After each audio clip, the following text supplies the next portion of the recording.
He saw his friend pinned against a rock face, one bailout cylinder caught tight between stone and ice. Panic had already taken hold, and under these conditions, that meant certain death. He couldn't scream.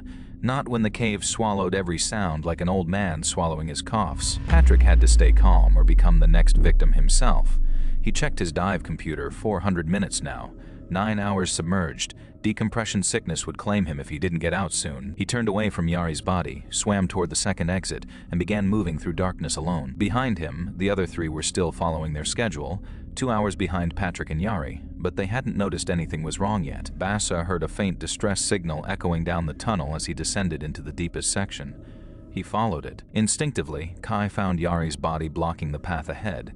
The cold shock hit him harder than ice ever could. His hands trembled, but he forced himself forward.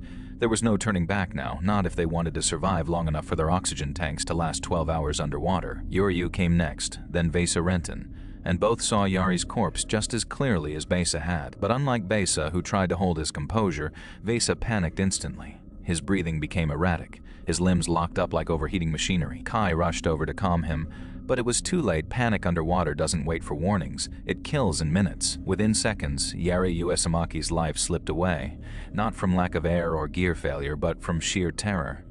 Kai rushed back toward Vesa, trying to reason with him. Just turn back, we can get out. So Kai made a decision.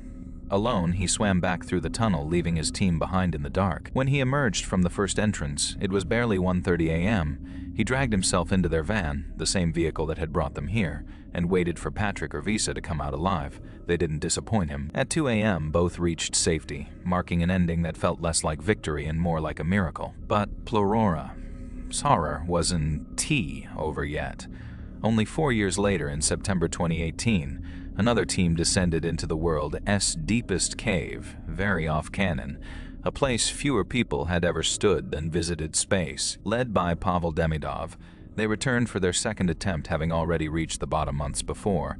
2 new faces joined them. British photographer Robbie Schoen and his assistant Jeff Wade. Their mission: to capture the cave's surreal beauty and collect samples of shrimp and scorpions that might survive without sunlight. They had to lower themselves 32 meters down a vertical shaft before entering the labyrinth beneath. Once inside, no shortcuts.